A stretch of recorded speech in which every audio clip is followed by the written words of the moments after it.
One, two, three, welcome back to podcast PKPJ. Performa, kolaborasi, produktif, dan juara.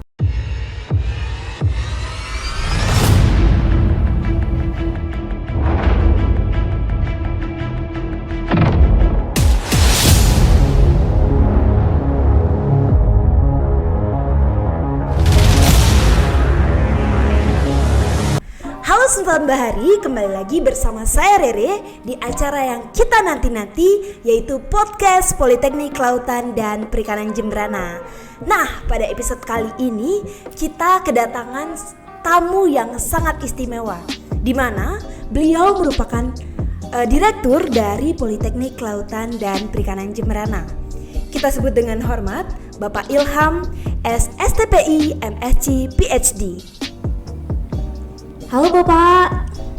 Halo, selamat malam. Halo, selamat malam Bapak. Bagaimana Pak kabarnya? Alhamdulillah sehat. Baik, mohon izin Pak, mungkin kita bisa sapa terlebih dahulu sebutan bahari kita, di mana sebutan bahari ini merupakan sebutan hangat dari kita kepada penonton dan pendengar podcast PKPJ yang senantiasa menanti-nanti kehadiran dari podcast PKPJ Bapak. Boleh, silakan. Halo Sultan PKPJ. Hai. Nah, sebutan bahari ini merupakan momen yang kita nanti-nanti, yang sangat istimewa, di mana Bapak Direktur Politeknik Kelautan dan Perikanan Jemberana berkenan hadir di acara podcast PKPJ, di mana di tengah kesibukan beliau yang sangat padat. Nah, mungkin apa sih Pak kesan pertama ketika berada di Bali, Pak? Kesan pertama luar biasa, sangat impresif begitu pertama kali menginjakan kaki di Bali untuk melaksanakan tugas sebagai Direktur Politeknik KP Jemberana. Baik, terima kasih Bapak.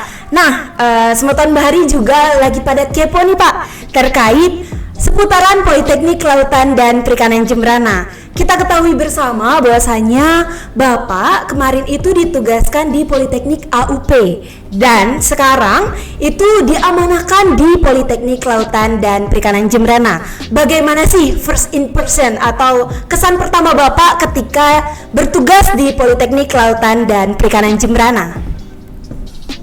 First impression luar biasa. It's amazing to have a new job to be the director at the Marine and Fisheries Polytechnic of Jemberana. Jadi sangat memberikan kesan yang luar biasa, mendalam, dan sangat happy bergabung dengan Sivitas Akademika di Politeknik KP Jemberana. Wow. Nah, selanjutnya kita ingin tahu nih Pak, pandangan Bapak sebagai Direktur Politeknik Kelautan dan Perikanan Jemberana, di mana kita ketahui bersama Politeknik Kelautan dan Perikanan Jemberana ini merupakan berumur yang sangat muda, di mana dikatakan oleh orang-orang berusia seumur jagung, Pak.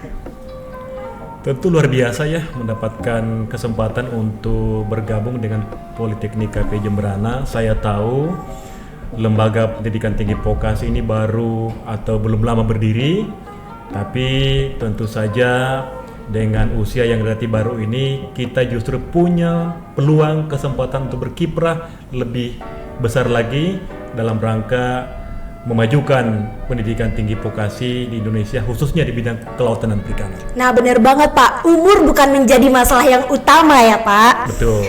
Nah, di Politeknik Kelautan dan Perikanan Jemberana ini apa sih yang menjadi kegiatan yang prioritas utama Pak untuk saat ini?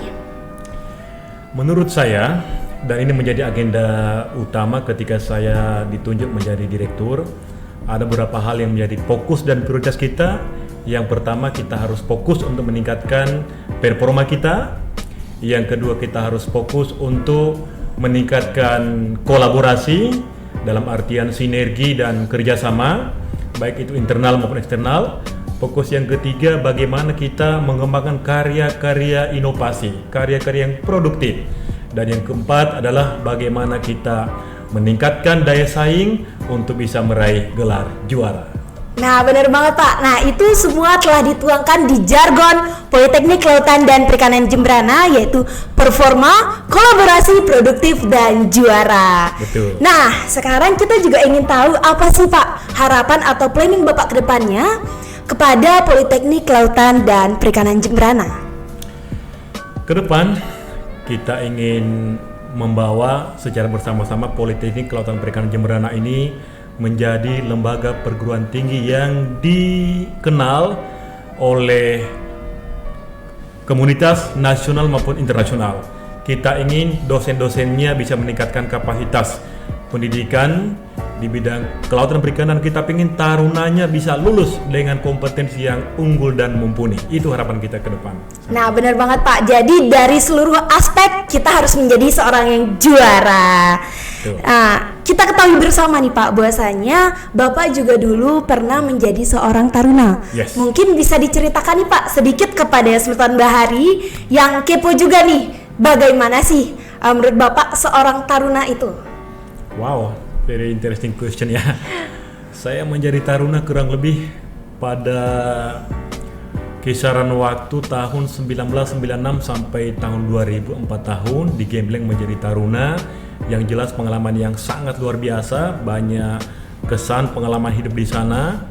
Tentunya selama jadi taruna saya melewati banyak fase-fase ya, karena setiap tingkat atau jenjang dilewati tantangannya berbeda. Yang jelas banyak kesan pengalaman, bisa berinteraksi dengan teman-teman dari seluruh penjuru tanah air, dari Sabang sampai Merauke. Kita kumpul di sana, satu asrama, satu ruang kelas, kemudian satu komunitas yang akhirnya kita saling mengenal satu sama lain dengan berbagai macam latar belakang, keluarga, sosial, budaya, bahkan latar belakang ekonomi. Namun kita disatukan dengan suatu soliditas yang kuat. Dan sampai sekarang keakraban itu dan solidaritas itu masih terbangun, silaturahmi masih jalan, dan itulah pengalaman yang sangat luar biasa, spektakuler. Ya, Pak, mohon izin bertanya, apakah terdapat perbedaan Pak antara taruna pada zaman Bapak, mohon izin Pak, dengan taruna saat ini yang di zaman yang milenial seperti ini Pak? Oke, sebenarnya setiap zaman ada generasi, setiap generasi ada zamannya. Kalau kita mencoba membandingkan zaman saya dulu dengan sekarang, yang saya rasakan adalah taruna zaman dulu itu kan kita hidup di era yang boleh dikatakan masih terbelakang secara teknologi, masih susah, banyak kesulitan, belum ada internet, laptop dan segala macam, sehingga kalau saya lihat taruna pada zaman dulu itu kita lebih banyak disatukan dengan kegiatan-kegiatan yang sifatnya kegiatan fisik, kemudian kegiatan pendidikan yang sifatnya sangat jauh dengan yang sekarang. Taruna sekarang identik dengan taruna milenial ya, yang dimana kesehariannya sudah dibekali, kemudian dikelilingi dengan berbagai macam fasilitas teknologi ya, ada HP, ada laptop, ada internet, YouTube, sosial media, dan luar biasa. Itu mungkin yang membedakan antara taruna yang zaman dulu dengan taruna yang sekarang. Jadi perbedaannya cukup signifikan ya, cukup Pak? Signifikan. Nah, kita juga ingin tahu nih Pak, untuk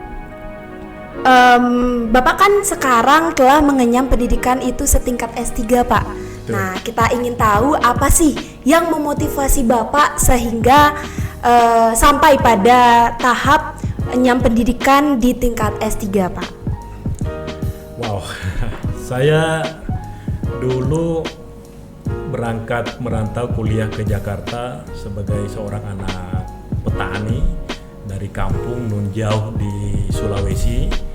Kemudian sejak awal mulai kuliah saya punya prinsip dan komitmen di dalam diri saya yang saya tanamkan secara kuat dan mendalam bahwa saya harus bisa sukses dalam pendidikan.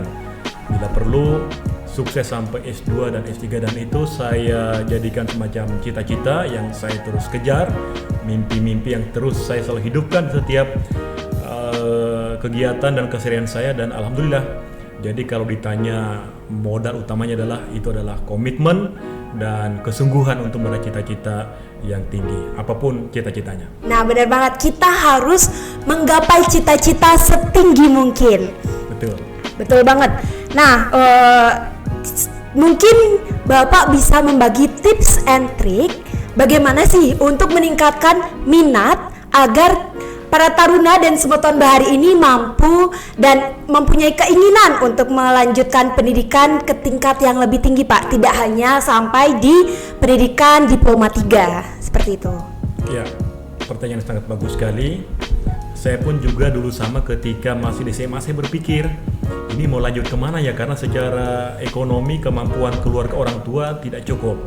Tapi apa yang saya lakukan adalah memelihara motivasi sehingga alhamdulillah bisa melanjutkan kuliah di tempat yang gratis di Sekolah Tinggi Perikanan tahun 2000 lulus, kemudian melanjutkan pendidikan S2 yang pertama yaitu di University of Portsmouth di Inggris, dan itu di tahun 2003 sampai 2004. Saya lanjut lagi mendapatkan beasiswa untuk S2 yang kedua kali di Curtin University Australia dari 2007 sampai 2009, dan kemudian menyelesaikan pendidikan S3 di Curtin University Australia sama itu pada tahun 2015.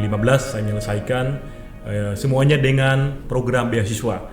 Artinya ini saya lalui dengan proses yang panjang. Intinya ada dua, yaitu memelihara motivasi dan menjaga kesungguhan, komitmen dan disiplin untuk menggapai cita-cita.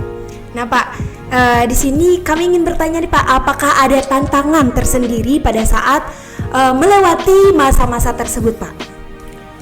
Jelas, tantangannya banyak, hal luar biasa. Tentu kadang-kadang kita dihinggapi dengan kebosanan, kemudian kita juga dihadapkan pada situasi-situasi yang secara emosi, kemudian psikologis, ini membuat kita seperti down, seperti mau mundur, seperti tidak semangat. Tapi ternyata itulah ujian, cobaan yang saya yakin dan berdasarkan my own experience, kalau kita bisa lewati tantangan ini, akhirnya kita akan kembali bisa semangat, kembali bisa meningkatkan motivasi lagi, sehingga tantangan tadi sifatnya hanya sekedar hambatan untuk kita bisa jadikan pelajaran untuk melangkah lebih maju lagi ke depan. Nah benar banget, kita harus pantang menyerah ya Sobat Betul. Bahari.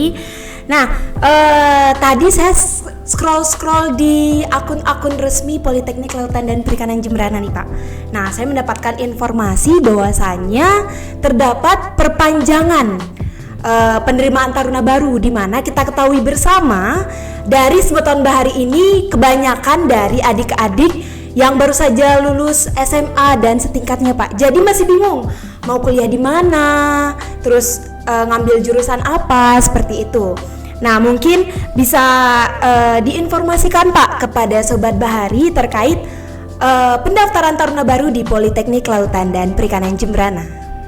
Baik Sobat Bahari, kami ingin mengajak saudara semua untuk bergabung di Politeknik Kelautan Perikanan Jemberana karena masa untuk registrasi dan pendaftaran masih dibuka. Silakan mendaftar melalui aplikasi dan informasi yang sudah kami bagikan. Terbuka kesempatan bagi siapa saja yang ingin memperdalam ilmu, pengetahuan, dan keterampilan serta kompetensinya di bidang kelautan dan perikanan. Welcome to Marine and Fisheries Polytechnic of Jemberana. Nah, Sobat Bahari, perpanjangan untuk penerimaan taruna baru itu hingga tanggal 28 Juli tahun 2022. Nah, kita juga perlu menginformasikan nih Pak kepada Sobat Bahari apa-apa saja sih yang harus dipersiapkan untuk mendaftarkan diri di Politeknik Kelautan dan Perikanan Jemberana. Well, silakan disiapkan dokumen-dokumen yang dipersyaratkan.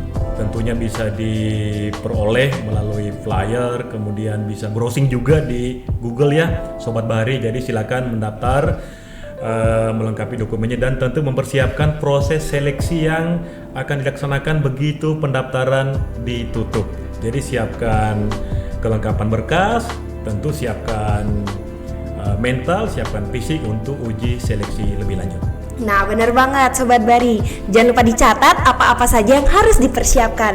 Nah Sobat Bahari ini juga Pak tadi bertanya-tanya, mereka tahu bahwa di Politeknik Kelautan dan Perikanan Jemberana ini sedang gencar-gencarnya tadi Taruna Perdana itu sedang melaksanakan yang namanya seminar hasil, sertifikasi, dan akan ada seminar komprehensif.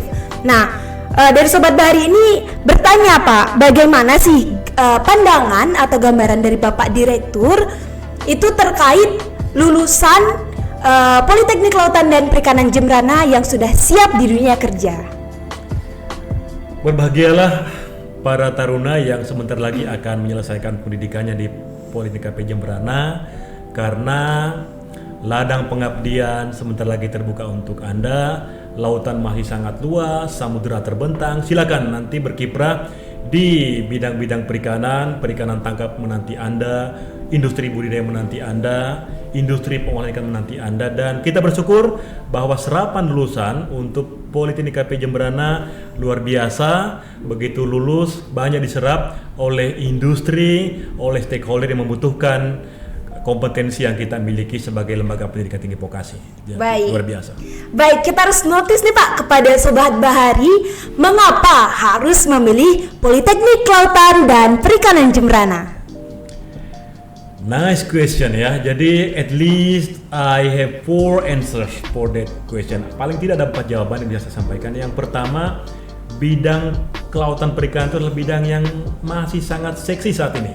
Sebagaimana yang saya sampaikan tadi, terbuka kesempatan, peluang untuk memanfaatkan, mengelola sumber daya yang terbentang dari wilayah Aceh sampai Papua, dari Sulawesi Utara sampai Nusa Tenggara. Jadi this is amazing opportunities for all of you guys.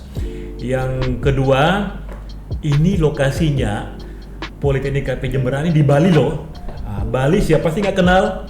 Orang semua kenal Bali dong, orang Indonesia, apalagi orang luar negeri. So just join us here in Bali. Kemudian yang ketiga, dosen-dosennya itu dosen-dosen milenial semuanya, dosen muda dengan latar belakang dari berbagai macam perguruan tinggi terbaik di Indonesia. Jadi silakan gabung dengan kami. Yang keempat, bahwa kami semua menanti kedatangan Anda semua. Jadi nggak ada alasan lagi untuk tidak bergabung dengan kami. Nah, itu dia Sultan Bahari. Let's join us di Politeknik Kelautan dan Perikanan Jemberana, karena seperti halnya yang dibilang oleh Bapak Direktur tadi, ada 4 aspek yang sangat penting, yaitu terutama siapa sih yang tidak mengenal Pulau Bali, seperti itu. Nah, mungkin bisa dikasih sedikit motivasi nih Pak kepada Semeton Bahari, khususnya kepada taruna-taruni dan calon taruna-taruni Politeknik Kelautan dan Perikanan Jemberana. Oke, untuk para taruna-taruni maupun mereka yang berminat ingin bergabung dengan kami di Politeknik KP Jemberana, pesan dan motivasi saya pertama, silakan terus menjaga asa, semangat dan motivasi untuk do the best, selalu melakukan yang terbaik. Bagi para taruna, silakan terus berdisiplin, berkomitmen untuk menjadi taruna yang tangguh, taruna yang kompeten, dan taruna yang disiplin. Kemudian bagi mereka yang bergabung dengan kami, silakan persiapkan segala hal yang perlu dibutuhkan untuk mendaftar, untuk registrasi, dan tentunya dengan motivasi yang kuat, disiplin yang tinggi, insya Allah yakin kalian semua akan sukses. Nah, benar sekali Sobat Bahari. Nah, untuk Sobat Bahari sekalian, kita sudah ditemenin oleh Bapak Direktur ini sudah sekian lama ya Pak ya. Baik, kepada Sobat Bahari sekalian, sampailah kita pada penghujung di episode kali ini. Jangan lupa stay tune di akun Instagram dan YouTube pada channel Politeknik Kelautan dan Perikanan Jemberana. Baik, pada kesempatan kali ini kita sudah menggali dan mendapatkan ulasan-ulasan terkait seputaran Politeknik Kelautan dan Perikanan Jemberana, penerimaan taruna baru, dan sharing-sharing tentang pengalaman dari Bapak Direktur. Nah, tidak lupa kita sampaikan kepada seluruh Semeton Bahari, kita tunggu kehadiran kalian di Politeknik Kelautan dan Perikanan Jemberana. Mungkin Bapak Direktur bisa dikasih closing statement nih kepada Semeton Bahari agar lebih semangat dan lebih produktif dalam menjalankan hari-hari. Kepada Semeton Bahari, saya ingin memberikan closing statement. Be yourself, do your best, and get your dream. That's all. Nah, benar banget. Untuk itu kita mengucapkan terima kasih banyak Bapak karena telah hadir pada kesempatan kali ini, di episode yang sangat istimewa bagi kita sekalian pada acara podcast Politeknik Kelautan dan Perikanan Jembrana. Dan ada satu hal yang ingin saya sampaikan. Tadi kita sudah berbicara tentang motivasi. Ada satu hal yang ingin saya sampaikan, yaitu if you want your dream come true, the first thing you have to do is wake up. Sekian dari kami, dan kami tunggu kalian di Politeknik Kelautan dan Perikanan Jembrana. See you next time and bye-bye. Bye.